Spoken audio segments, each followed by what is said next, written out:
the illusion of destiny. When it feels too perfect. Have you ever met someone and thought, this is it? This is the person I've been waiting for my whole life? Not just attraction, not just chemistry, but that overwhelming, almost supernatural certainty, like the universe finally aligned in your favor. What if I told you that sometimes the most intoxicating love story of your life isn't destiny? It's the beginning of a cycle? Emily didn't think she was naive. She was 32, successful, grounded, a graphic designer in Seattle who paid her own bills, maintained close friendships, and prided herself on being emotionally intelligent. She had dated enough to know what she didn't want. She wasn't chasing fairy tales.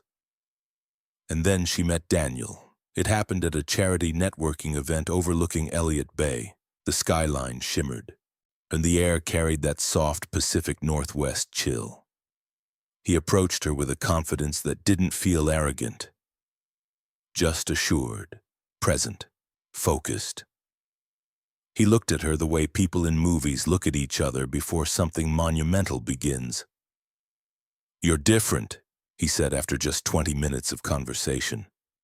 It should have sounded rehearsed. Instead, it felt precise. Within a week, he was sending coffee to her office with handwritten notes tucked inside. Within 2 weeks, he had memorized her childhood stories. Within 3, they were planning a spontaneous weekend trip to Napa Valley. He introduced her to his sister in Chicago over FaceTime. He talked about our future with a kind of certainty that made her heart race. It felt like acceleration. But in the moment, acceleration felt like intimacy. And here's the part that makes this phase so powerful. It doesn't feel manipulative. It feels miraculous. Daniel asked questions no one had ever asked her before. He noticed details her previous partners missed. He texted good morning without fail. He checked in before bed. He told her he felt safe with her, that he had never opened up this way before. For someone who has ever felt overlooked, underappreciated, unseen. This kind of attention can feel like oxygen after years underwater. And that is exactly why it works. In the narcissistic relationship cycle, the first stage is idealization, often called love bombing. But the term love bombing almost sounds cartoonish, as if it's obvious. In reality, it's subtle, cinematic, seductive. The brain responds to intensity as if it were depth. Dopamine floods the system with anticipation. Oxytocin reinforces bonding. Every message lights up your nervous system. Every grand gesture builds a narrative. This is rare. This is once in a lifetime, friends notice. "I've never seen someone treat you like this," one of Emily's coworkers said. On social media, their photos looked effortless. Rooftop dinners in Manhattan during a quick work trip. Laughter in Golden Gate Park during their Napa weekend. Candid smiles that looked spontaneous but somehow perfectly framed. It was Instagrammable love. But here's the quiet truth no one talks about. Intensity is not the same as intimacy. Intimacy grows slowly. It unfolds. It requires time, friction, imperfection. Intensity skips those steps. It fast-forwards to the highlight reel before the foundation is built. Daniel talked about moving in together within 2 months. And he joked about what their children would look like. He sent flowers just because, and multiple times a week. He wanted to spend every evening together. At first it felt romantic, then it felt necessary. Without realizing it, Emily's world began narrowing. She saw her friends less. She postponed yoga classes. Her routines adjusted to his availability. It didn't feel like sacrifice. It felt like prioritizing love. And beneath it all was something deeper, something almost spiritual. He made her feel chosen. That word matters more than we admit. Chosen. Many of us carry an old, unspoken longing to be fully seen and fully selected, to not be an option, to be the answer. When someone mirrors your dreams, validates your fears, and elevates you onto a pedestal, It activates something ancient inside the nervous system. It feels like safety, like arrival. But pedestals are dangerous places to live because what goes up can fall. The idealization phase often contains early red flags disguised as devotion. Speed masquerades as certainty. Possessiveness masquerades as passion. Exclusivity masquerades as protection. Daniel once said, half joking, "I just don't want to share you with the world." She smiled. It sounded romantic. But isolation rarely begins as control. It begins as closeness. There were small moments, almost invisible at the time. He seemed slightly irritated when she mentioned a male co-worker. He teased her about her outfit one night, then immediately pulled her close and kissed her. He would occasionally say things like, "You don't need anyone else when you have me." Each moment alone was insignificant. Together they formed a pattern. But here's the complexity. Not everyone who love bombs is consciously scheming. Often the narcissistic individual believes their own fantasy in the beginning. The idealization phase protects their fragile self-worth. If the relationship looks perfect, they feel powerful. If you look extraordinary, they feel extraordinary by association. It's a grand narrative, a mutual hallucination of destiny. And when you're inside it, you don't question magic. You participate in it. Emily would later admit that there was a moment driving home across the Fremont Bridge one night when she thought, "This feels too good," but she dismissed it. Because after years of dating disappointment, wasn't she allowed to have something beautiful? This is where cultural conditioning plays a quiet role. We are raised on fairy tales, romantic comedies, viral engagement videos. We are taught that love is supposed to sweep us off our feet, that hesitation is fear of commitment, that skepticism ruins magic. So when someone comes along and delivers the fantasy, questioning it feels ungrateful. But there is a difference between being swept away and being strategically flooded. The idealization stage feels warm, it feels golden, it feels like standing in sunlight after years of gray skies. And yet, beneath that warmth, something else is forming. Dependence. The more Emily experienced Daniel as the source of her joy, the more her emotional equilibrium began to hinge on him. His texts regulated her mood. His affection stabilized her confidence. His validation became a mirror she checked daily. Without realizing it, her nervous system began outsourcing regulation. And that is the quiet beginning of the cycle. Because when one person becomes the primary regulator of your emotional state, the shift, when it comes, will feel seismic. The illusion of destiny is not built on lies. It's built on exaggeration, exaggerated closeness, exaggerated future, exaggerated compatibility. It feels extraordinary because it is accelerated, and acceleration creates artificial depth, but depth cannot be rushed. Real intimacy is built slowly, through disagreement handled respectfully, through space allowed without panic, through affection that does not demand exclusivity or speed. Intensity feels intoxicating, but stability feels calm. And calm can feel boring if your nervous system is used to spikes. As you listen to this story, you might already be thinking of someone. A moment. A whirlwind beginning that felt like lightning striking twice. Before we go further into what happens next, into the shift, the confusion, the unraveling, I want you to pause.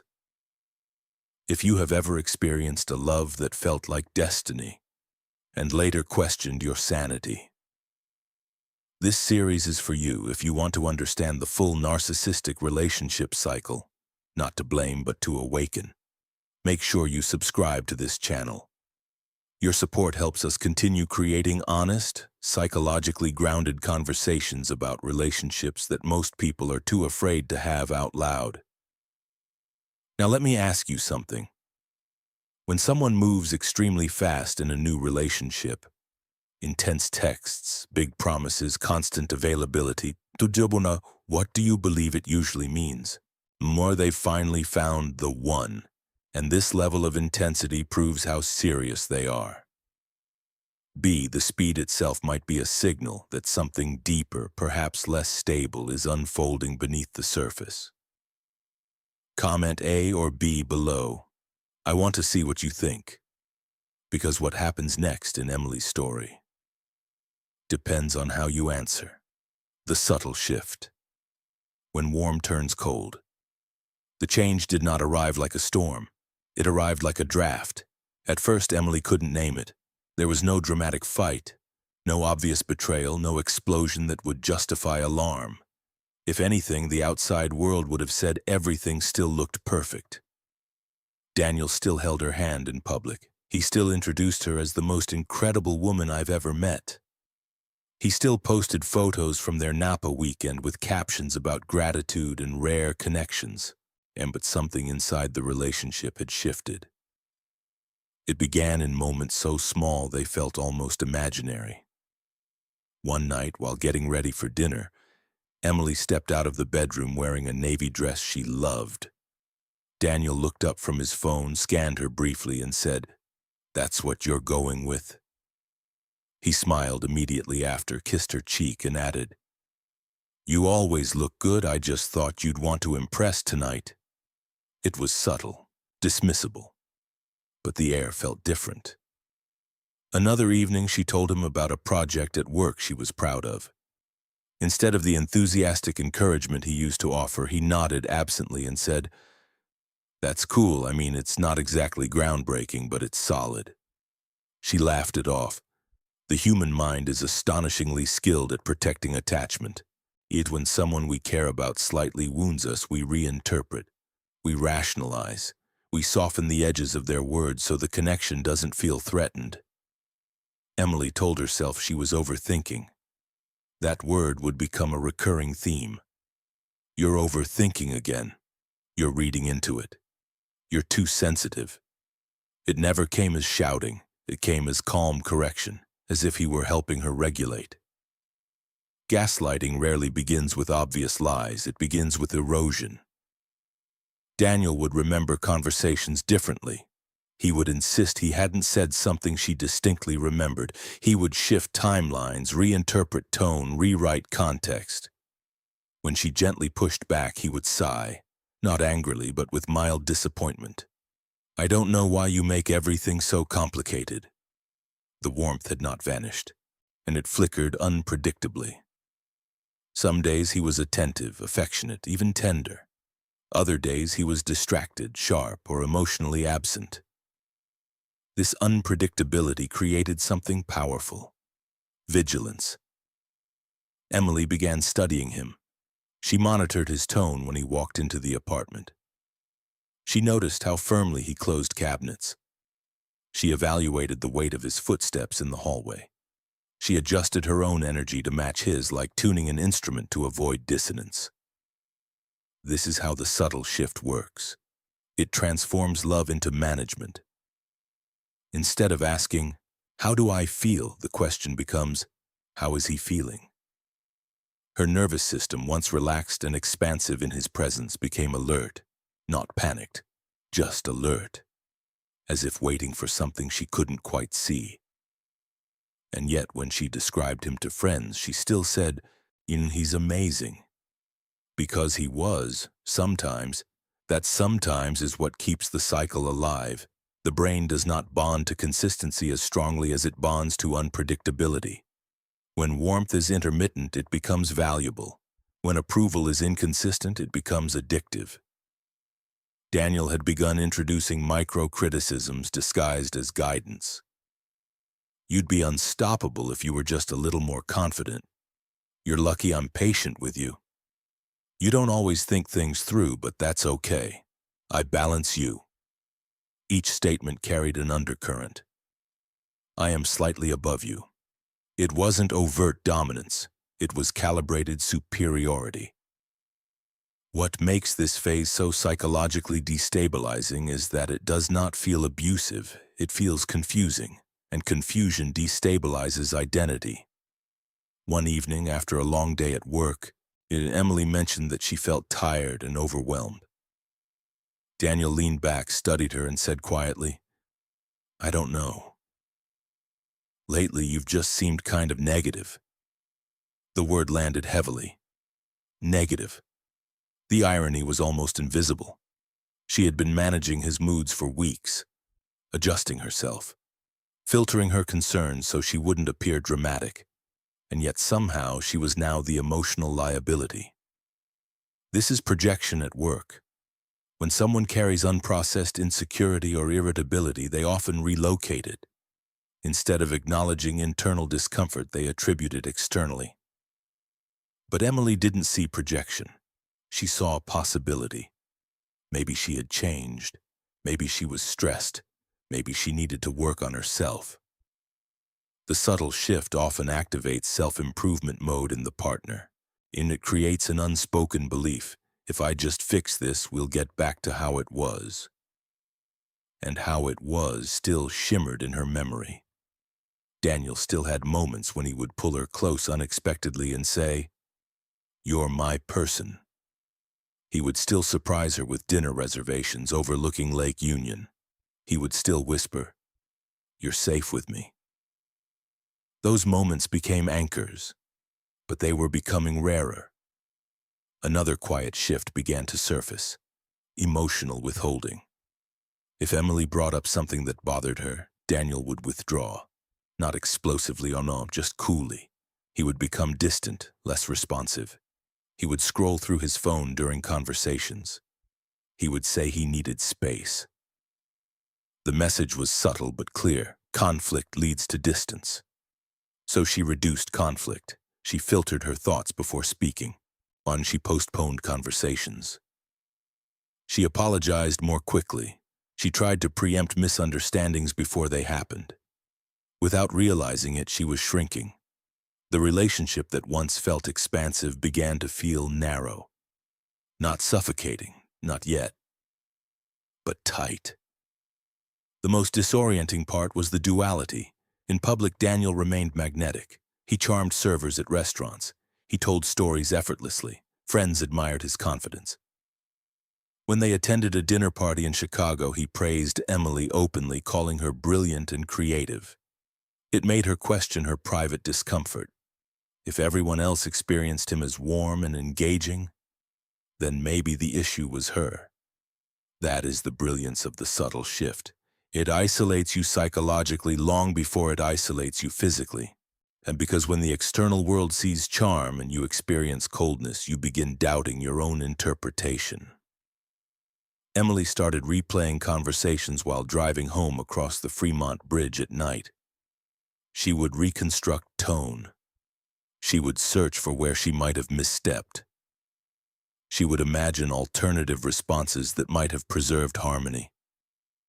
Harmony had become her responsibility. And yet, there were flashes, small ones, where she felt something wasn't right, a flicker of intuition. One night, after he dismissed her concerns about an upcoming work presentation, she felt a wave of clarity wash over her. It lasted only seconds, but it was sharp.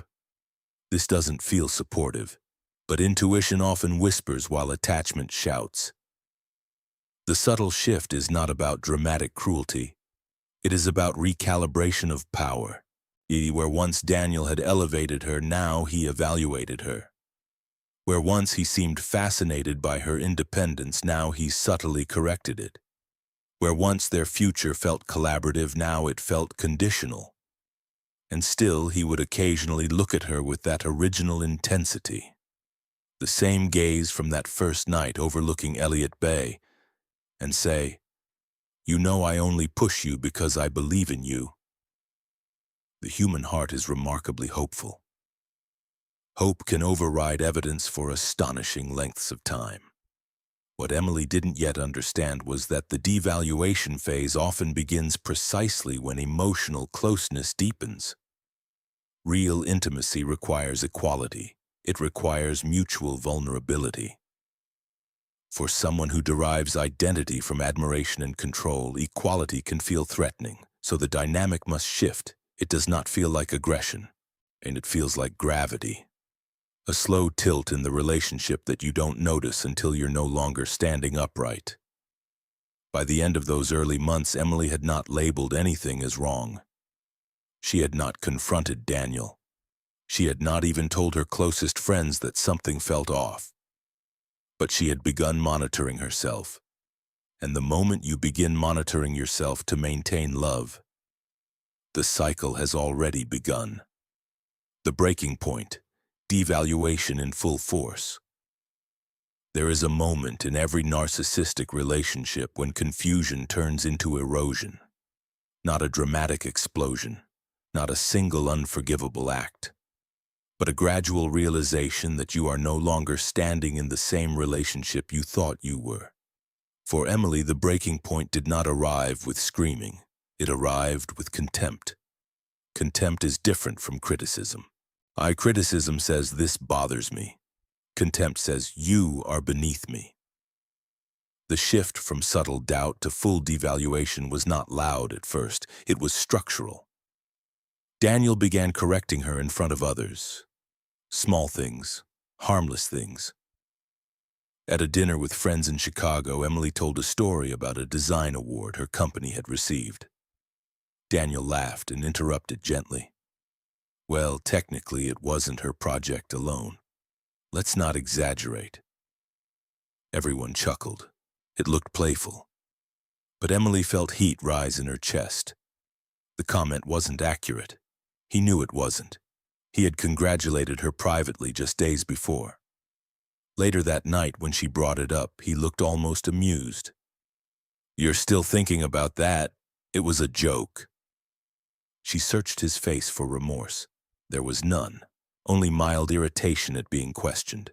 And the devaluation phase often escalates not through rage, but through recalibration of status. The narcissistic partner subtly positions themselves as superior, more rational, more capable, more emotionally stable, and increasingly the other person becomes the unstable one. Daniel began using language that reframed Emily's emotional responses as flaws. "You always take things personally. You don't handle pressure well. You're lucky I'm patient." It wasn't the words alone.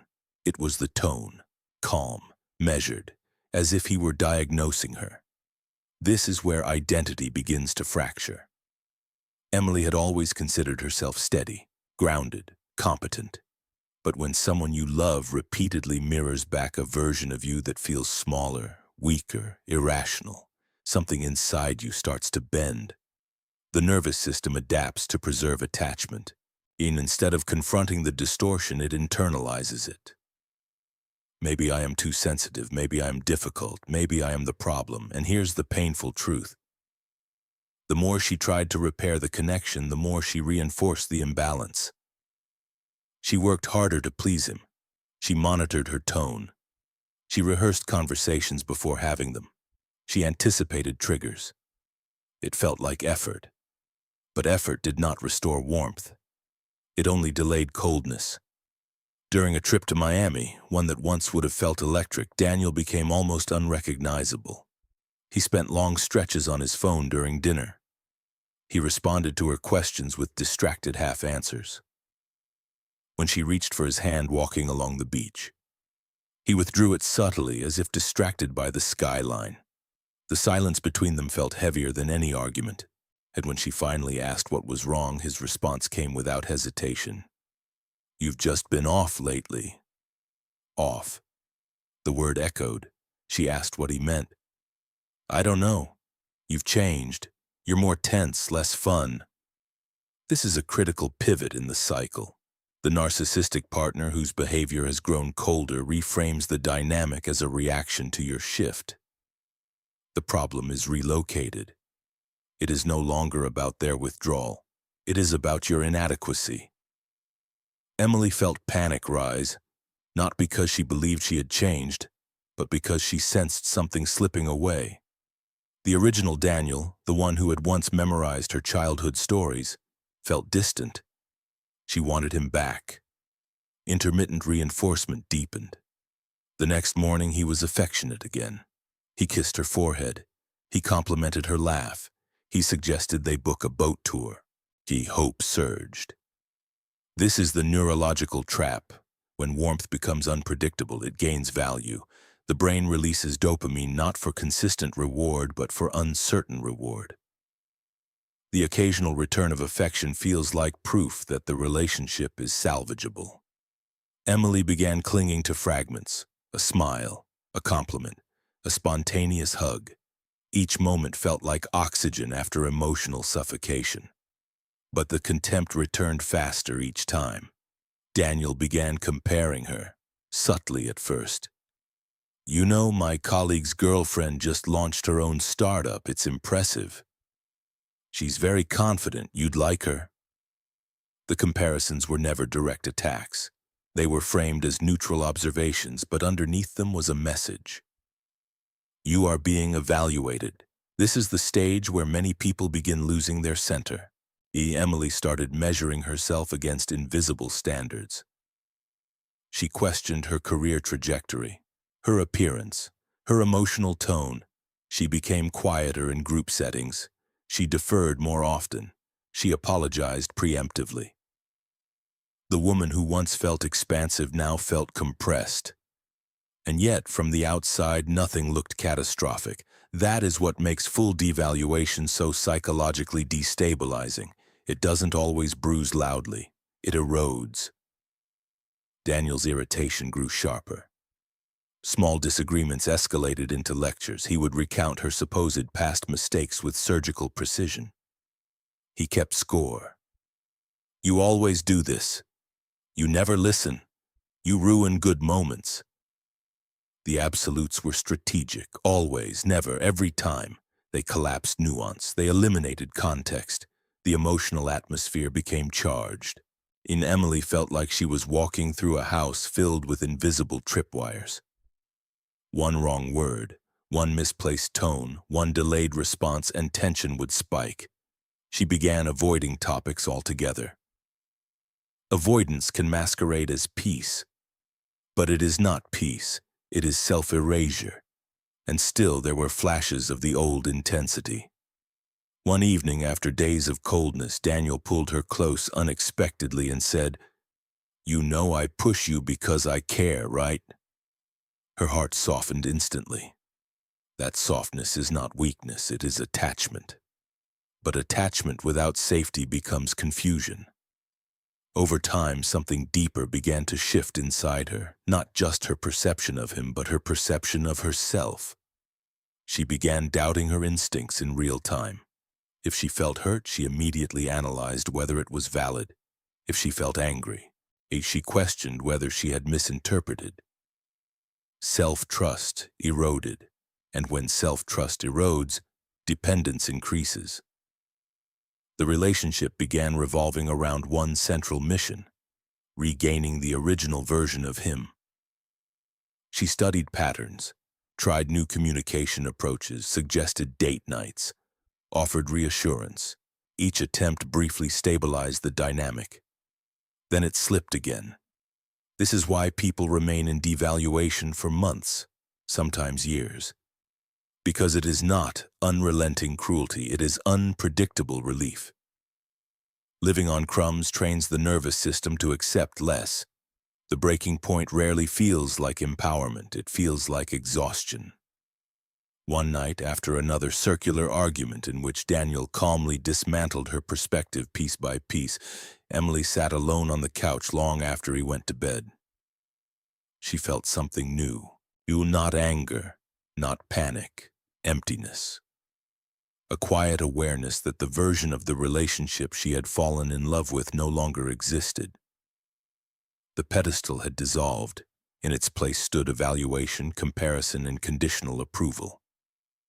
The tragedy of full devaluation is not simply that affection fades, it is that the person you once were begins fading with it.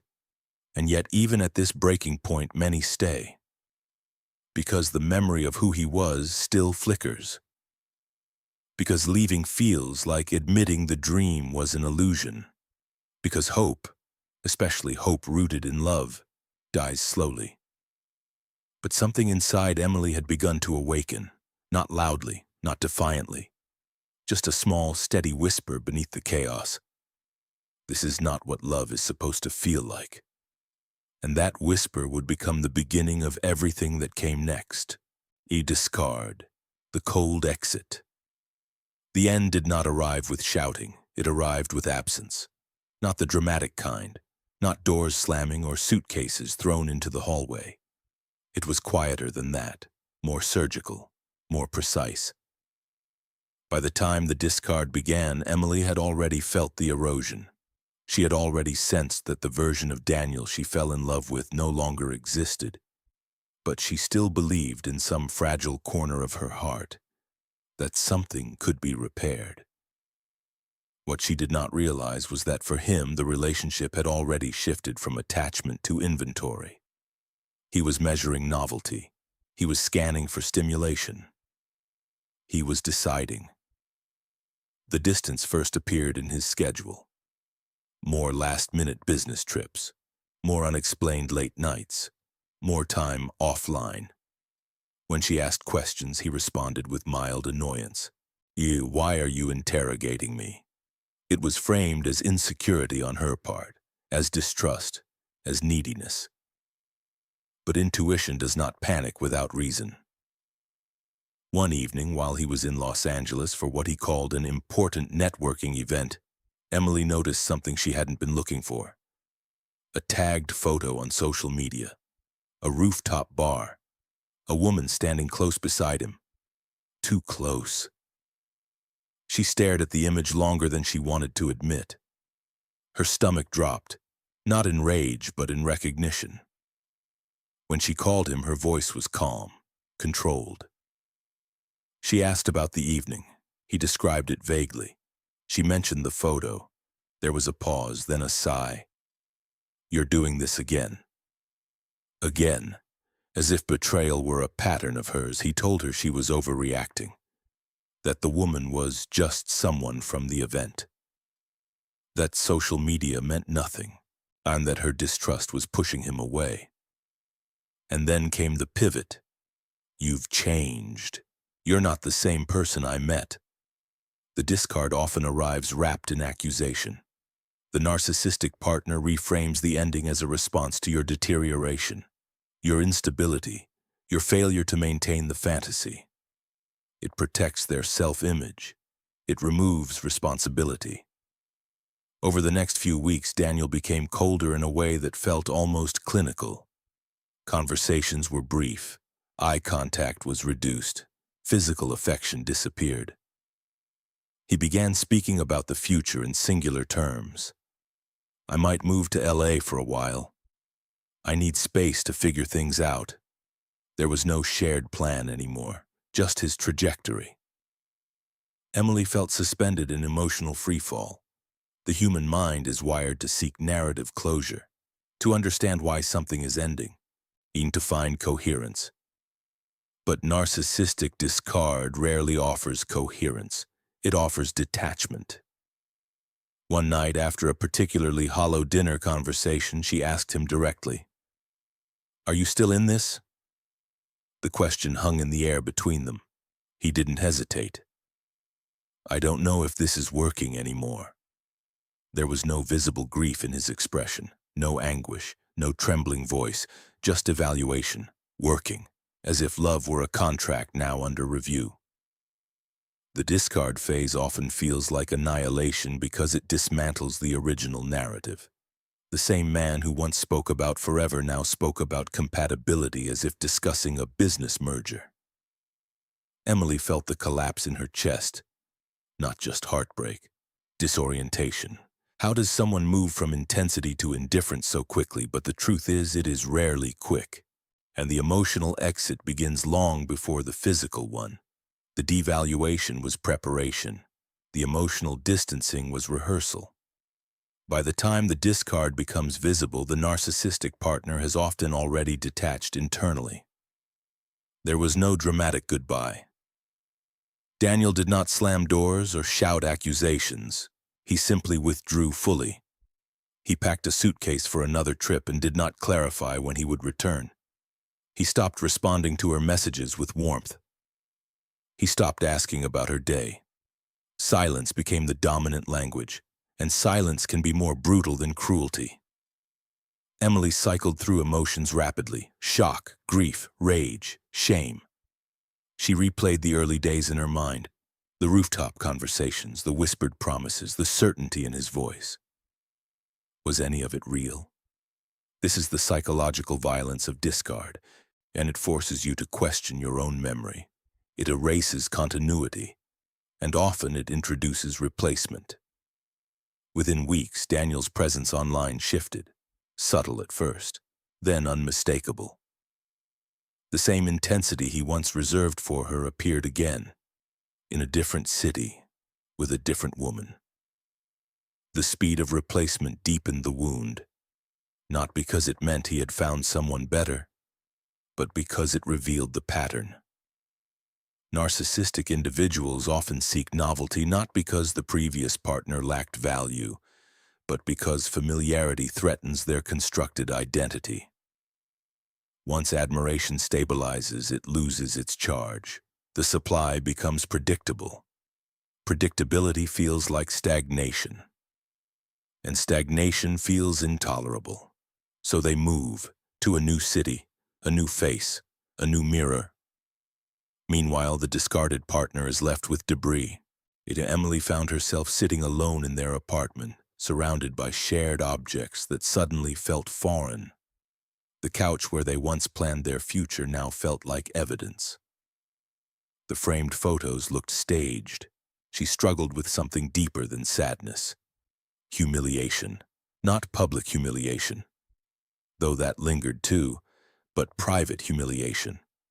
The realization that she had invested her trust into something that now felt transactional. Discard triggers primal abandonment wounds. It activates old scripts buried beneath adulthood. The fear of being replaceable. The fear of not being enough. And yet, paradoxically, the discard can also create clarity. Without the intermittent warmth to distort perception, the pattern becomes more visible. The grand gestures, the subtle corrections, the growing contempt, the emotional withdrawal, even the replacement. It forms a cycle, but clarity does not erase pain. For weeks, Emily woke with heaviness in her chest, sleep fractured, appetite shifted. She oscillated between wanting to call him and wanting to erase him entirely. Grief in narcissistic discard is complicated because you are not only mourning the person, you are mourning the illusion. You are mourning the version of yourself who believed. You are mourning the future that was narrated so convincingly. And you are mourning the unanswered question: did he ever love me? The answer is rarely simple. People who operate within narcissistic dynamics can feel attachment. They can feel excitement. They can feel admiration. But sustained, mutual, vulnerable love requires empathy and equality. And when equality threatens control, the structure collapses. One afternoon, while walking along the waterfront alone, Emily felt something unexpected beneath the grief. Relief. It was faint, almost imperceptible, but it was there. The constant monitoring of his mood was gone. The anticipation of criticism had quieted. The tightness in her shoulders had softened slightly. Pain and relief coexisted. The discard, as brutal as it felt, had also ended the erosion. Sometimes the cold exit is not an act of cruelty. It is an exposure. It reveals the architecture of the relationship in full. And though it feels like being thrown away, it is often the first moment of standing alone again. Discard feels like rejection, but in time it can become revelation. And for Emily, even in the depth of heartbreak, something essential remained intact, and the whisper that had surfaced during devaluation grew slightly louder.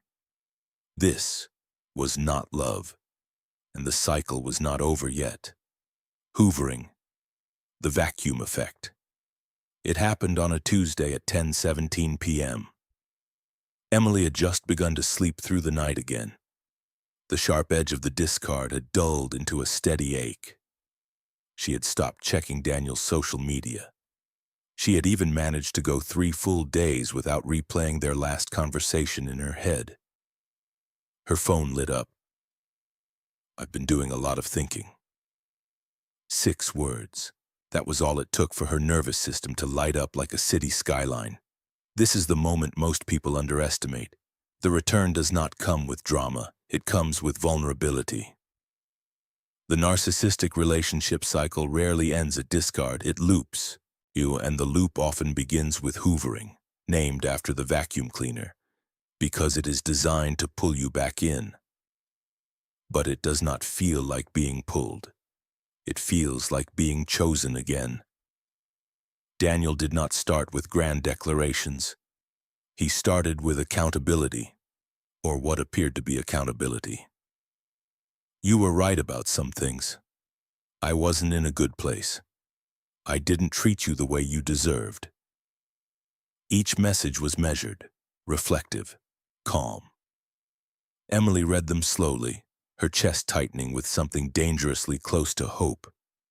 Hope is powerful because it does not require evidence. It only requires possibility. He asked if they could talk, not to get back together, just to talk. He said he missed their connection. He said no one understood him the way she did. The old narrative resurfaced. Rare connection. Destiny. The misunderstood depth. She told herself she was stronger now. That she would keep boundaries. That a conversation did not mean reconciliation. They agreed to meet in Sedona. Neutral territory, he suggested. A quiet place to reset. Red rock cliffs. Wide desert skies. Something symbolic. The setting was intentional. Environment can soften memory. When she saw him again, something inside her trembled. He looked familiar. Familiarity is its own seduction. The brain recognizes safety in what it knows, even if that familiarity once caused harm. He hugged her gently, not possessively, not intensely, softly. He spoke slower than before. He admitted he had been defensive. He acknowledged that he pushed her away. He said he realized he feared intimacy more than he admitted. The words were astonishing, and it was everything she had wanted to hear months ago. The human heart longs for acknowledgement more than apology. We want to feel understood in our pain. Daniel seemed to understand now. And this is where hoovering becomes seductive in a way that love bombing never could. Love bombing seduces through fantasy. Hoovering seduces through redemption. He did not promise forever. He promised growth. He did not flood her with intensity. He offered reflection. That is what made it more convincing. They walked through the desert trails and talked for hours. He asked about her therapy sessions. He listened when she described how the discard shattered her confidence. He did not interrupt. It felt different, more mature, more grounded. The brain interprets this shift as transformation. But here is the subtle truth. Insight is not the same as change. Many people who operate within narcissistic dynamics are capable of recognizing patterns intellectually. They can articulate them beautifully. They can describe their flaws in a way that feels almost profound. But sustained behavioral change requires more than awareness. It requires humility, empathy, and consistent effort over time. And hoovering rarely waits for consistency. That night, over dinner beneath the desert sky, Daniel reached across the table and said, "I don't want to lose you." Lose. The word reframed the entire dynamic, as if she had drifted away, as if the discard had been mutual. Emily felt the old gravitational pull. This time, she believed she had more leverage. She believed she was stronger. She believed that because he was now acknowledging fault, the cycle would not repeat. This is another psychological hook of hoovering. It creates the illusion of power. You feel chosen again. But this time you feel chosen because you left. It feels like winning. He began incorporating small gestures reminiscent of their early days. Morning texts returned. Thoughtful compliments resurfaced. He sent her a playlist titled Second Chances. It was not as explosive as the original Idealization. It was softer, more strategic. Hoovering can take several forms. Love bomb hoovering revives the fantasy. Guilt hoovering revives your compassion. Victim hoovering revives your empathy. Daniel blended them seamlessly. He spoke about loneliness in Los Angeles, about how the city felt empty, about how he realized admiration was meaningless without depth. He positioned himself as reflective, slightly wounded, slightly wiser. And because Emily had loved him once, deeply, she wanted to believe growth was possible. The brain, once trauma-bonded, does not detach cleanly. It retains pathways. Neural circuits formed during the highs and lows remain accessible. Hoovering reactivates them. Every affectionate message triggered dopamine. Every vulnerable confession triggered oxytocin. It felt intoxicating again, but more controlled. She told herself she would take it slow. But slow is relative when emotional history exists. Within weeks, she was spending weekends with him again. They weren't officially back together, they were seeing how it feels. That phrase is fertile ground for repetition. At first, the tension was gone, conversations flowed. He appeared more self-aware, he even apologized without prompting once or twice. And this is the part where many believe the story has transformed. But cycles do not dissolve because they are recognized. They dissolve when patterns are dismantled, and dismantling requires sustained discomfort. One evening, during a small disagreement about scheduling, Daniel's tone shifted, almost imperceptibly. The warmth thinned, his patience narrowed. "You're doing that thing again," he said quietly. That thing. The vagueness returned. Emily felt the flicker of familiarity, the old anxiety, the internal monitoring.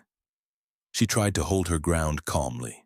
She reminded him of their commitment to communicate differently. He nodded, but something in his eyes cooled. This is the subtle reveal of hoovering. It buys access, it restores control, it tests whether you are still available. And once availability is confirmed, the dynamic begins recalibrating again. Hoovering is not always malicious. Often it is driven by insecurity. Narcissistic individuals do not tolerate rejection easily. Being left destabilizes their sense of dominance. Pulling you back restores equilibrium. Control regained, validation restored, and once restored, the urgency fades. The most painful realization is not that he returned. It is that he returned without transformation. Emily began noticing small dismissals again, minor criticisms disguised as humor. Delayed responses after minor conflicts. The pattern was not as intense at first, but it was familiar. Hoovering can feel like resurrection, but without deep internal restructuring, it is resurrection of the same dynamic. And this time, something inside Emily felt different, not devastated, alert, and the whisper that had grown during discard was now steadier. She began observing rather than reacting. She noticed how quickly his tone shifted when she asserted independence, how quickly warmth returned when she withdrew. Push, pull.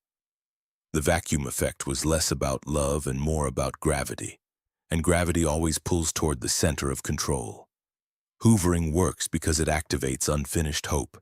It whispers, maybe this time.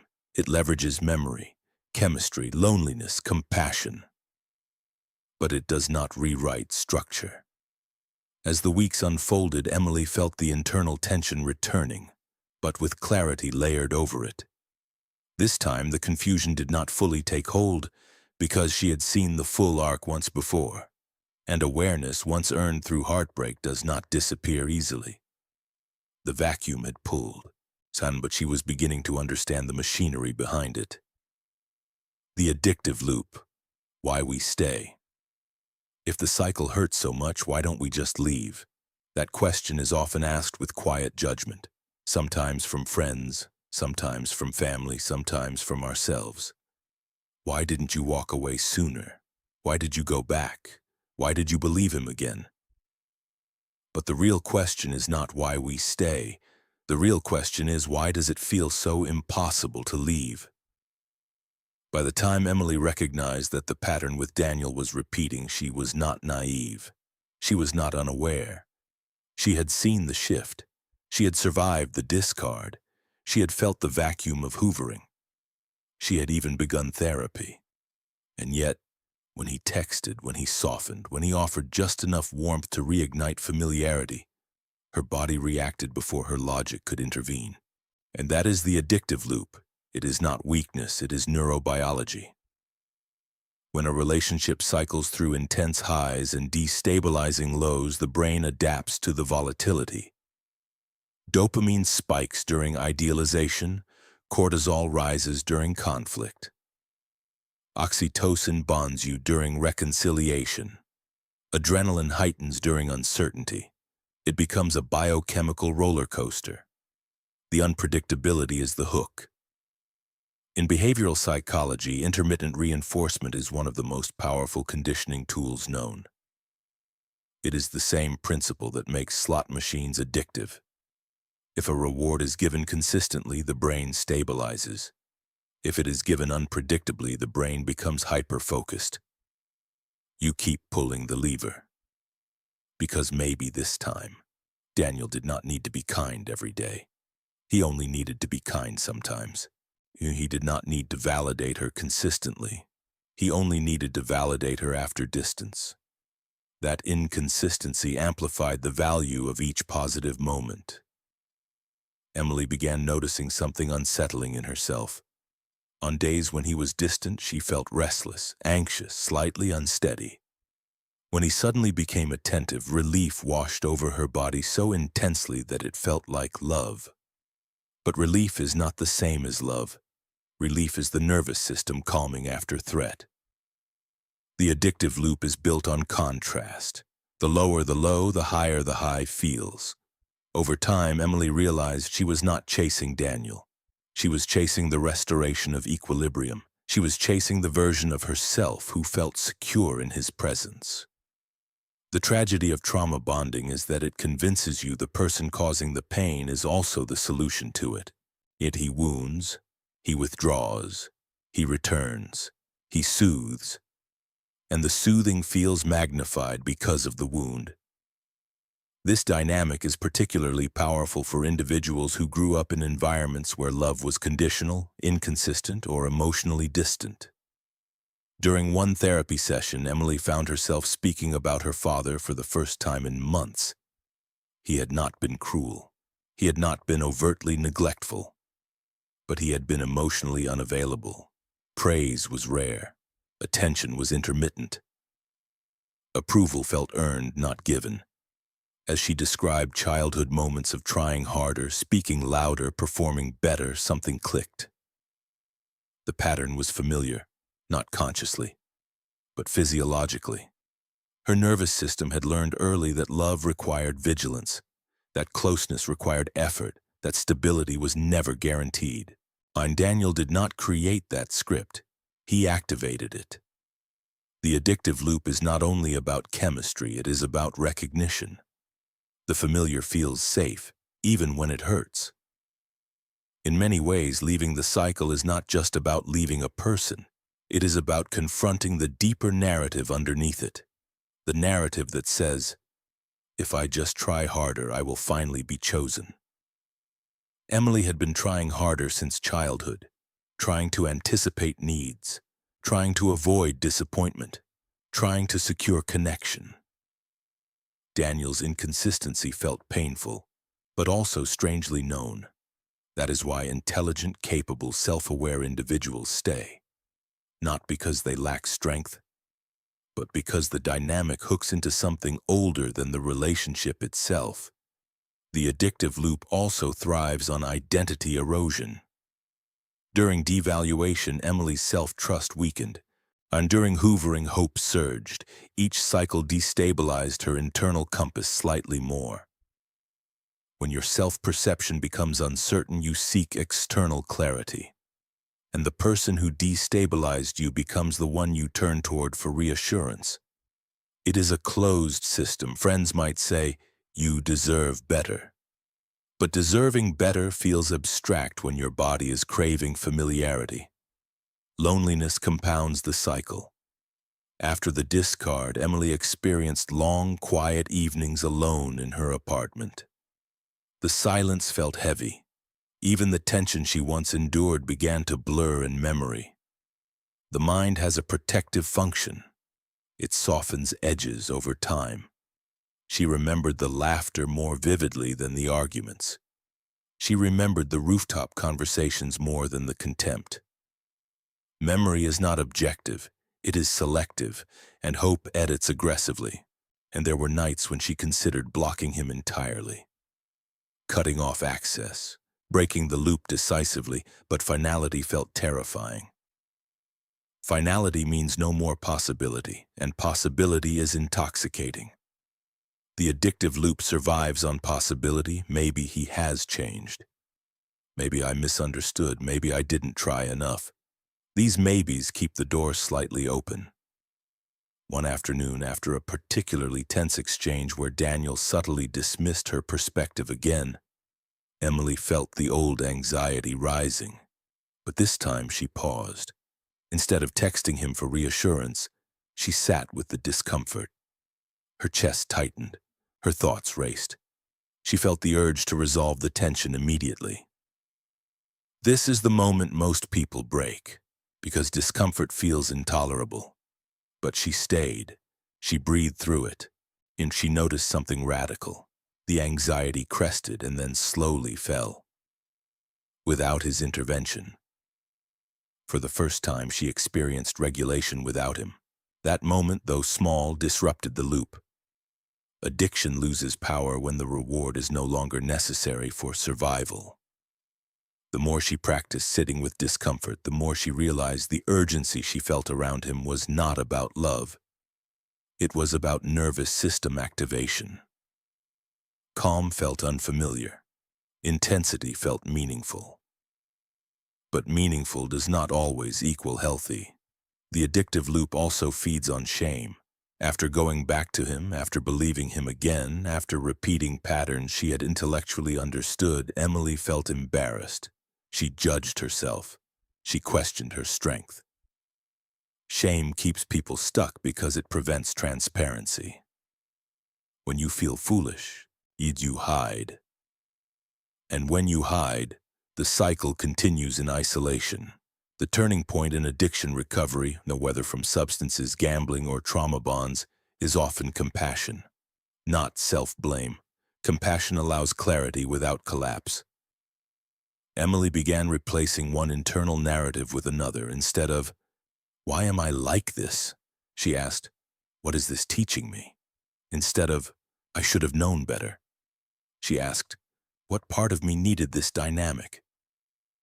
These questions did not excuse Daniel's behavior, but they shifted the focus from him to her healing. The addictive loop weakens when the center shifts inward, when validation no longer depends on his texts, when relief no longer requires his reassurance, when hope becomes grounded in self-trust rather than external change. Leaving the loop is rarely dramatic. It is incremental, when it is choosing not to respond immediately. It is recognizing adrenaline as activation, not destiny. It is tolerating loneliness long enough for peace to surface. For Emily, the realization crystallized one quiet evening. She noticed that her heart was no longer racing when his name appeared on her phone. It was not apathy. It was distance. The urgency had softened. The pull had weakened. And for the first time, she understood something deeply liberating. She had not been addicted to him. She had been addicted to the cycle, and cycles once understood can be broken. But understanding alone is not enough. The next step would require something far more confrontational than love. It would require boundaries. Boundaries, the narcissist's kryptonite. By the time Emily understood the addictive loop, she also understood something else. Insight without action changes nothing. Awareness had given her clarity. It had shown her the machinery of the cycle. But clarity alone does not dismantle a dynamic built on control. What dismantles it is boundaries, and boundaries are not suggestions. They are not negotiations. They are not emotional ultimatums designed to force change. They are decisions. The first real boundary Emily set was quiet.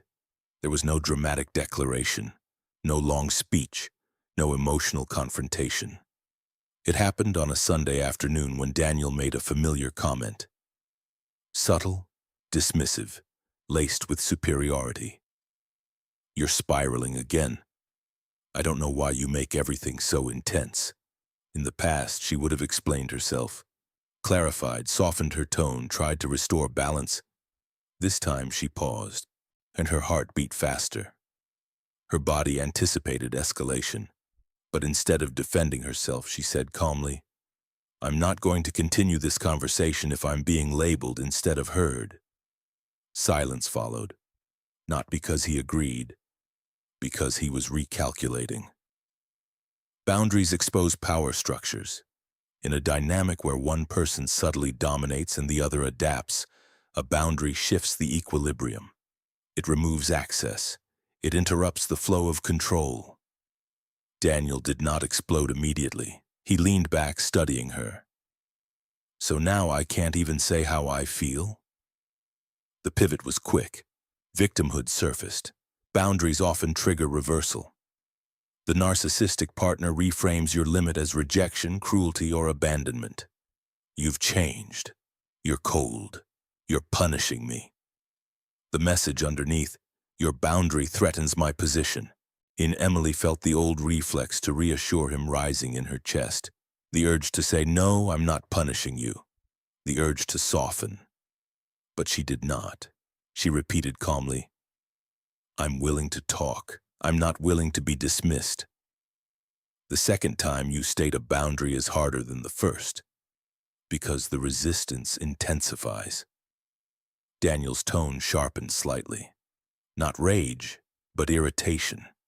He accused her of overanalyzing, of being influenced by therapy, of creating unnecessary distance. Boundaries often get pathologized in narcissistic dynamics. When you begin asserting limits, you are framed as difficult, dramatic, overly sensitive. But what is truly happening is simpler. Control is being challenged. For someone who regulates their self-worth through dominance, admiration, or emotional leverage, boundaries feel like deprivation, and they remove access to immediate reassurance. They remove the ability to redirect blame. They remove the comfort of unchallenged superiority. In that sense, boundaries are kryptonite. They do not destroy the narcissist, but they weaken the mechanism. Over the following weeks, Emily noticed predictable patterns each time she held a boundary. When she declined to engage in circular arguments, Daniel escalated briefly, raising his voice slightly, pressing for reaction. When she did not react, he shifted tactics, becoming wounded, reflective, almost apologetic. When she maintained consistency, he grew distant, withholding warmth to provoke pursuit. Each tactic was familiar: push, pull, guilt, charm, silence. But something fundamental had shifted inside her. She no longer felt responsible for stabilizing his emotions. And that shift did not eliminate discomfort. In fact, it amplified it. Setting boundaries activates fear. Fear of losing connection. Fear of being abandoned. Fear of being misunderstood. Emily felt all of it. There were nights she lay awake questioning whether she was too rigid, whether she was sabotaging reconciliation, whether she should compromise more. Boundaries are not comfortable for people conditioned to maintain peace at any cost. But discomfort does not equal wrongness. One evening, Daniel attempted a familiar maneuver. After she refused to engage in a blame-heavy conversation, he went silent for 2 days. No texts, no calls. In the past, this would have triggered panic. She would have reached out, apologized for tone, reopened the door. This time she did not. She felt the anxiety rise. She felt the urge to repair. But she stayed still. And something unexpected happened. The silence did not destroy her. It revealed him. When he finally reached out, his tone was casual. Guess we both needed space. Both. The rewriting continued. But without her participation, it had less impact. Boundaries also illuminate something crucial: compatibility. When you set limits and the other person responds with curiosity, respect, or genuine effort, the relationship deepens. When you set limits and the other person responds with manipulation, anger, or withdrawal, the truth surfaces. Daniel began complaining more openly. "You're not the same person anymore." He was right. She wasn't. She no longer absorbed his projections. She no longer chased approval. She no longer tolerated subtle degradation disguised as guidance. Boundaries do not change narcissistic behavior, and they change your exposure to it, and that difference is transformative. One of the most difficult realizations for Emily was understanding that boundaries would not reform him. They would reveal him. There was a moment sitting across from him at a small cafe in Seattle when she calmly stated, "I'm not available for a relationship that makes me question my reality." He stared at her as if she had spoken a foreign language. "Question my reality." He laughed softly. "That's dramatic." But she did not defend the phrase. She held it. Boundaries require repetition. They require emotional stamina. They require tolerating someone else's discomfort without absorbing it. This is especially hard for individuals who derive identity from being understanding, flexible, empathetic.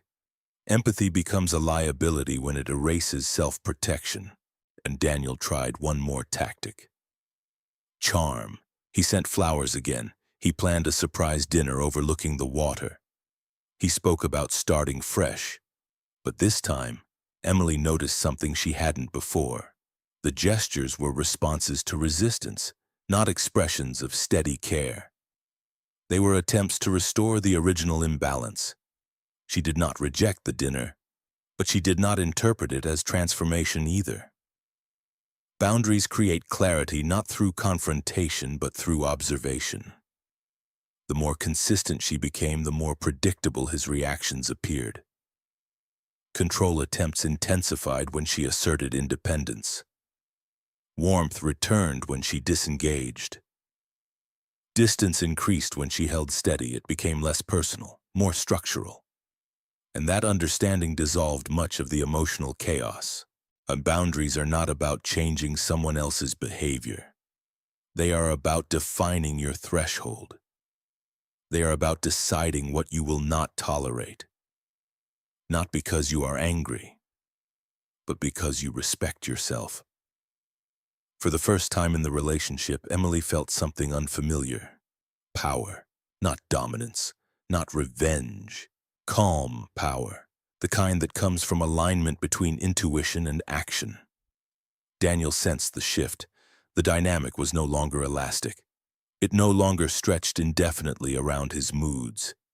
It had edges. And edges are intolerable to those who rely on blurred lines. Eventually, his efforts became sporadic, his engagement less persistent, the attempts to destabilize less urgent, because boundaries reduce access, and without access, the cycle weakens. And the most important realization was this: boundaries did not feel triumphant. They felt quiet, steady, sometimes lonely, but deeply stabilizing. Emily understood something she hadn't before. Love without boundaries is not love. It is exposure, and exposure without protection erodes identity. Boundaries did not make her harsh. They made her whole. And as she held them consistently, something else began to unfold. The need to prove, explain, or expose Daniel started fading. Because when your limits are firm, unmasking happens on its own. Unmasking without confrontation. There is a powerful temptation that arises once you understand the pattern. Once you see the cycle clearly, the idealization, the devaluation, the discard, the hoovering, a new urge begins to grow inside you. The urge to expose, to finally say, I see you, to gather the evidence, to line up the contradictions, to confront Daniel with a timeline so airtight he cannot deny it, to stand in front of friends and explain the truth so no one else falls for the charm. Emily felt it too.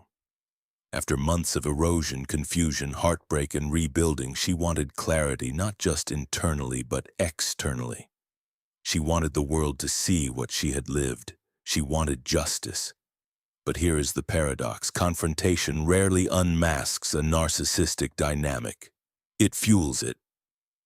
When you confront someone whose identity depends on control, image, and superiority, you are not entering a mutual search for truth. You are entering a performance arena. Daniel was charismatic, articulate, quick. If she accused him publicly, he would likely remain calm while she appeared emotional. And if she laid out examples of manipulation, he would dissect each one with rational counterpoints. If she exposed private behavior, he would frame her as vindictive. Confrontation gives the narcissistic personality something it thrives on: attention and opposition. So Emily did something far more radical. She stopped playing, not dramatically, not loudly, quietly. She stopped explaining Daniel's behavior to friends. She stopped smoothing over his rough edges at dinner parties. She stopped correcting the story when he told it slightly differently. She stopped acting as his interpreter. At a gathering in Chicago, when Daniel interrupted a server sharply and then laughed it off as sarcasm, she did not rush to soften the moment. She did not say, "He's just tired." She did not repair the atmosphere. She simply let it sit, and the room shifted subtly. A few glances were exchanged. For the first time, she noticed something. Without her buffering him, his behavior landed differently. Unmasking without confrontation is not about accusation. It is about withdrawal of protection. For months, and perhaps longer, Emily had unknowingly functioned as Daniel's stabilizer. She absorbed tension. She reframed comments. She redirected conversations. She kept the external image intact. When she stopped doing that, the image began maintaining itself. And it couldn't. One of the most difficult realizations in narcissistic relationships is this: you have often been part of the illusion, not because you lied, but because you managed, you softened, you contextualized, you shielded, and when you remove that shield, reality becomes visible. And there was a moment that crystallized this for Emily. They were attending a small networking event in Seattle. Daniel was in his element, confident, animated, magnetic. A woman asked him about a recent project, and he launched into a story that subtly exaggerated his role. In the past, Emily might have filled in gaps, added nuance, or smiled in affirmation. This time, she remained quiet. She did not contradict him. She simply did not validate the distortion. The silence stretched. The woman tilted her head slightly. "Interesting," she said slowly. "That's not what I heard from Mark." Daniel faltered for a fraction of a second. It was barely visible, but Emily saw it. Unmasking is rarely explosive, it is cumulative. When you stop defending someone's narrative, the inconsistencies accumulate. When you stop absorbing their projections, the sharpness becomes visible. When you stop rescuing them socially, the awkwardness lingers. And here is the most important truth. You do not have to do anything dramatic for this to happen. You simply have to disengage. Indifference is often misunderstood as cruelty. It is not. It is detachment from reactivity. In the past, when Daniel provoked her subtly, with a dismissive tone, a quiet jab, a competitive comparison, she reacted. She explained. She defended. Now she responded with minimal energy. "That's your perspective. I don't agree." And then she changed the subject. The absence of emotional fuel destabilized him more than confrontation ever had. He attempted to re-engage her into old dynamics. He teased her in front of others to provoke embarrassment, and he brought up past arguments in subtle ways to see if she would defend herself. But without emotional escalation, the attempts fell flat. Unmasking without confrontation also required something deeper: radical acceptance. Emily had to accept that Daniel might never admit the full truth of his behavior. He might never say, "I manipulated you." He might never publicly reveal his insecurity or apologize for the pattern. Acceptance is not agreement. It is the release of the need to convince. When you no longer need the narcissist to validate your experience, their power diminishes dramatically. Gaslighting depends on engagement. If someone says, "That never happened," and you argue passionately for an hour trying to prove it did, the dynamic continues. If someone says, "That never happened," and you calmly say, "I remember it differently," and disengage, the argument cannot sustain itself. The nervous system shift here is profound. Emily began noticing how peaceful it felt not to explain herself constantly, not to gather evidence, not to justify her emotional responses. Silence became her ally. In group settings, she allowed Daniel's behavior to speak for itself.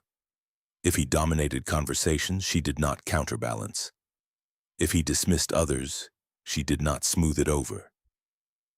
Over time, subtle patterns emerged to those paying attention. A friend pulled her aside one evening. "Has he always been like that?" Emily did not unload the entire history. She simply said, "I've noticed it too." And that was enough. Unmasking through confrontation often backfires because it triggers defense. Unmasking through consistency reveals patterns naturally. But this approach requires immense internal stability.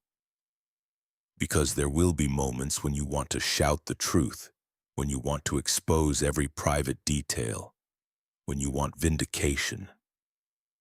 Emily felt that pull strongly after learning that Daniel had told others she had struggled emotionally during their relationship. It was a quiet smear, not aggressive but strategic. The old version of her would have responded immediately, calling mutual friends, correcting narratives. Instead, she chose composure.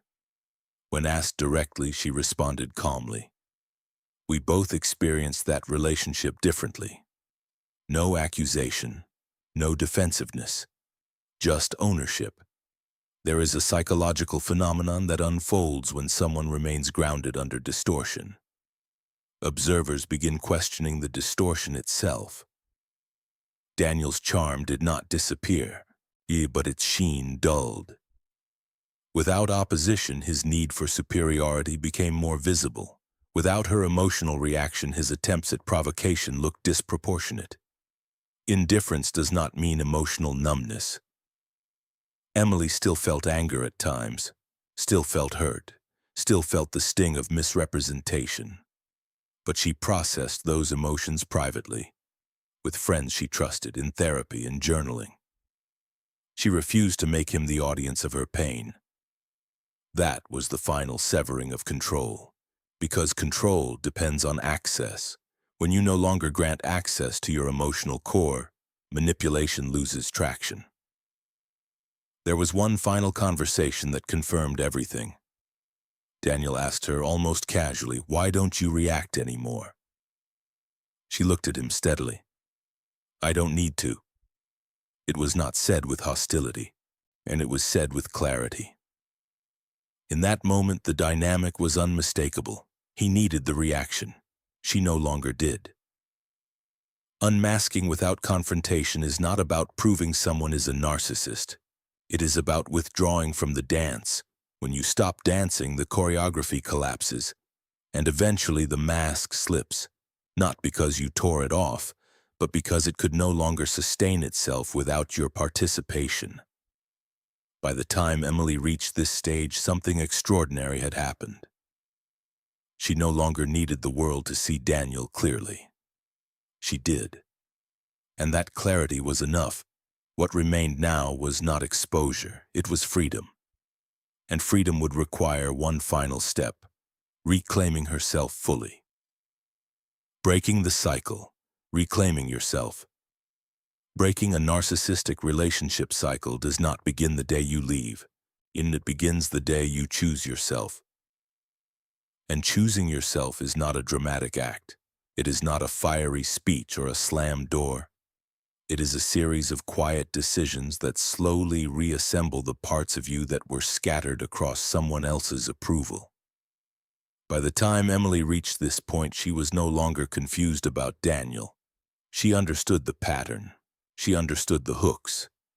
She understood how her nervous system had been conditioned by intensity and unpredictability. But understanding the cycle and breaking it are two different things. Breaking it required grief. Not just grief for the relationship, grief for the fantasy.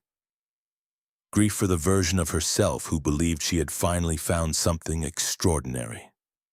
Grief for the future she had once pictured so clearly. The shared apartment, the holidays, the certainty.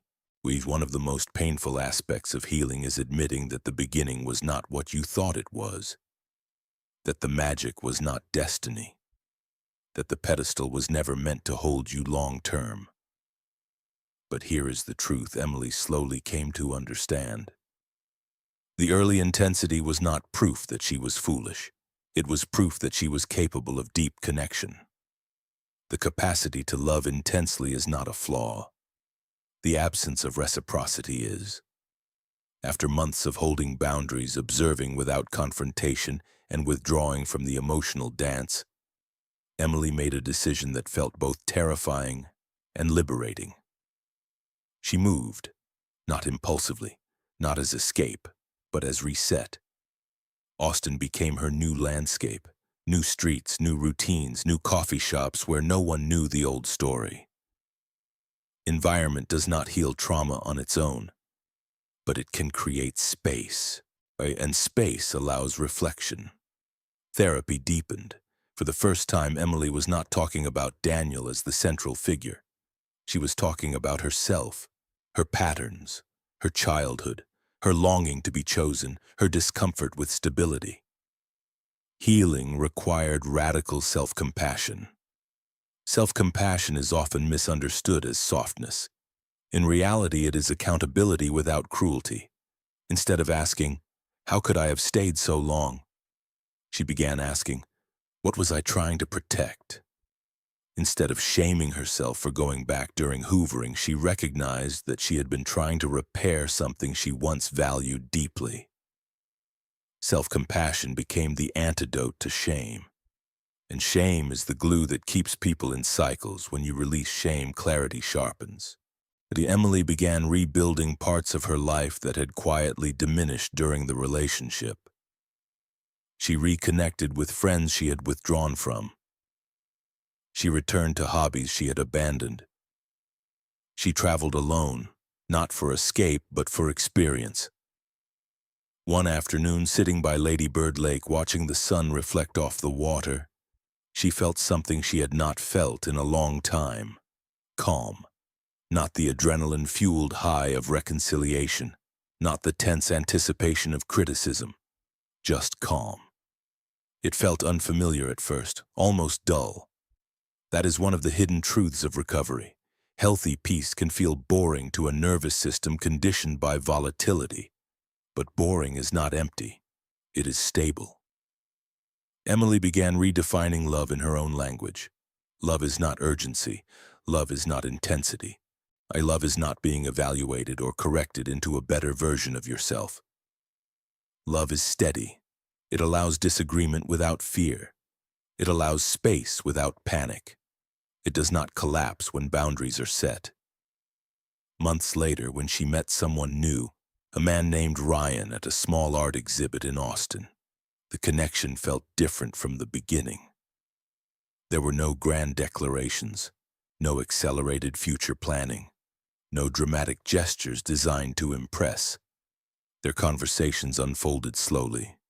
He did not text constantly. He did not mirror her every interest. He did not place her on a pedestal. And for a brief moment she wondered if something was missing.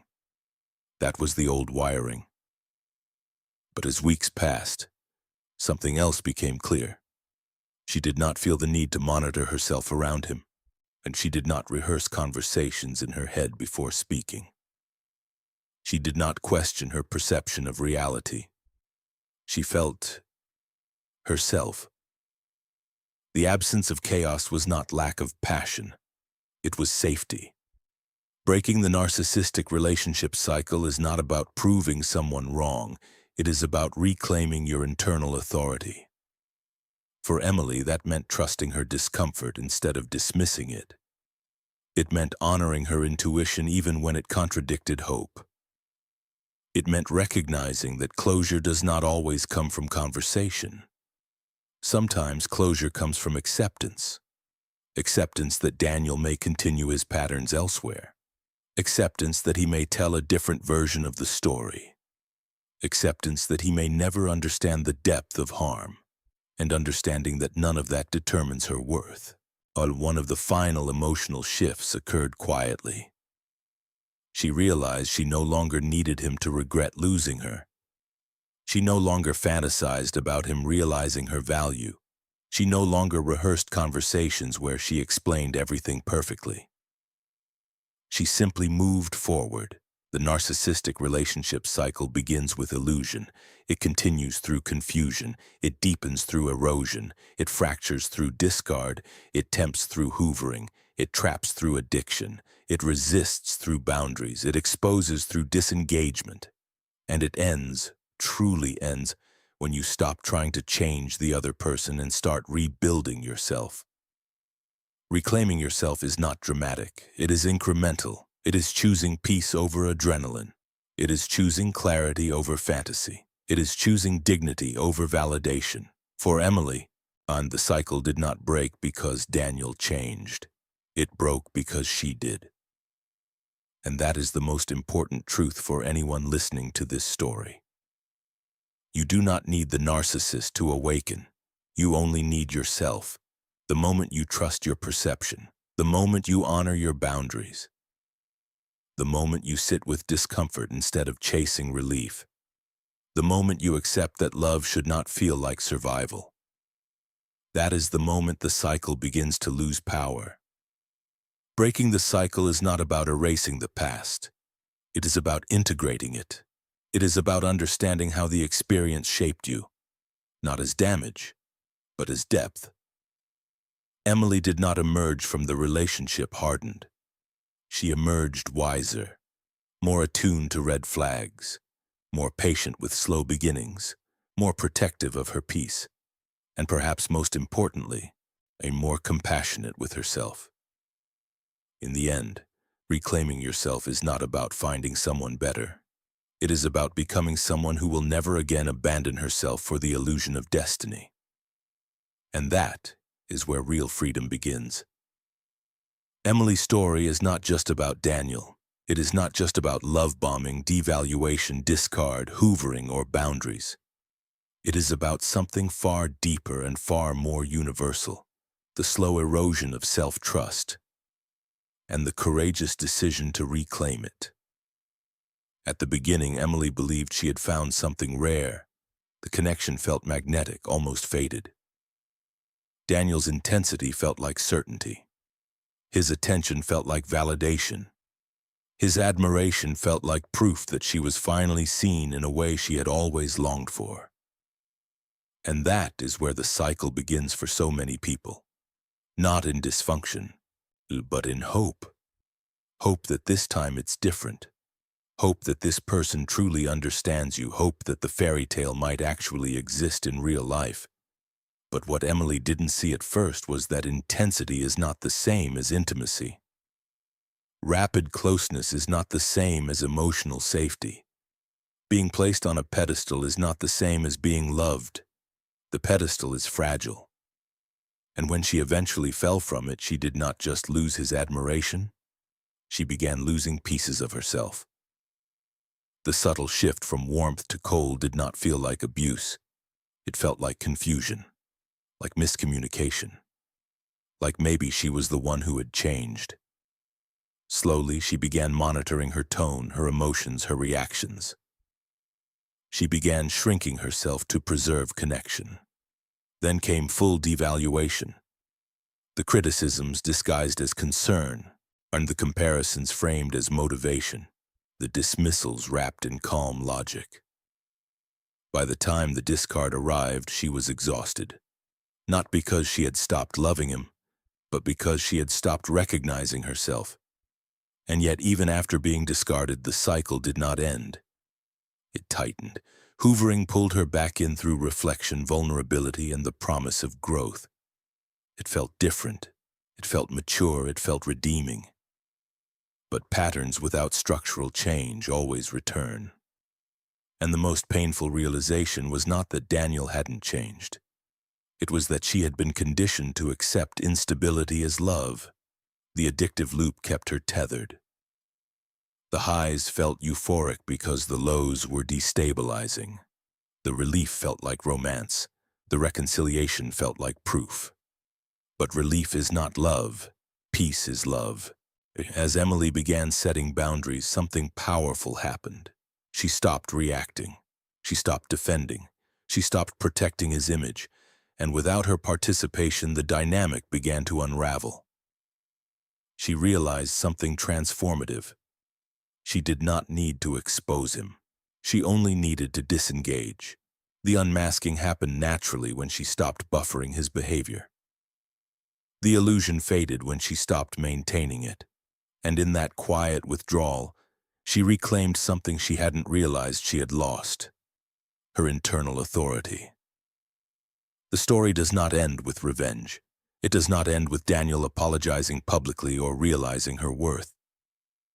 It ends with her choosing herself. Moving to Austin was not about running away. It was about creating space, rebuilding her identity without constant evaluation, rediscovering hobbies, in friendships, stillness. She learned that healthy love does not trigger vigilance. It does not require emotional management. It does not demand shrinking. It unfolds slowly. It allows disagreement without collapse. It respects boundaries without punishment. Most importantly, she learned that the cycle breaks not when the narcissist changes, but when you stop abandoning yourself inside the relationship. That is the core lesson. If you see yourself in Emily's story, here is what you need to understand. You did not stay because you are weak. You stayed because you are hopeful. You stayed because you love deeply. You stayed because some part of you believed that if you just tried harder, understood better, communicated clearer, the connection would stabilize. That part of you is not broken. It simply needs protection. And the practical application of this story in your life begins with 3 steps. First, strengthen self-trust. If something feels off, do not immediately dismiss it. Your body often recognizes patterns before your mind does. Discomfort is data. Second, practice boundaries before crisis. Boundaries are not emergency tools, nor that they are daily practices. Notice where you over-explain. Notice where you absorb blame quickly. Notice where you silence yourself to preserve peace. Third, redefine love. Ask yourself honestly, does this relationship feel steady? Do I feel safe expressing disagreement? Do I feel more like myself or less? Healthy love will not feel like survival. It will feel like stability. Breaking a narcissistic relationship cycle is less about cutting someone off and more about cutting off your own pattern of self-abandonment. And that is uncomfortable. Because self-abandonment often started long before the relationship. Emily's healing required looking at childhood scripts, attachment patterns, and her relationship with validation. That is the deeper work. If you do that work, something shifts permanently. You stop chasing intensity, you start valuing peace, you stop proving your worth, you start protecting it.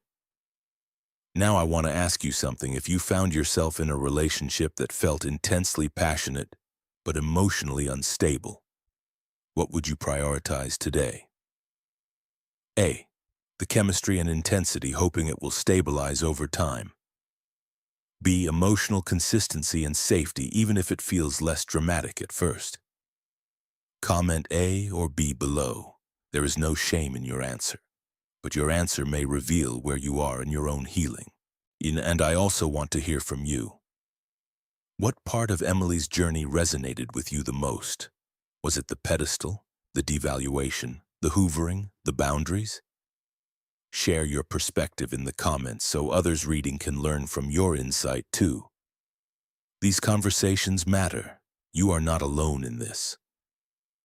If this story helped you see something more clearly in your own life, subscribe to the channel to support more content like this.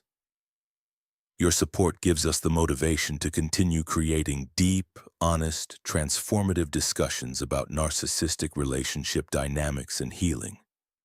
Because understanding the cycle is powerful, but breaking it together is life-changing.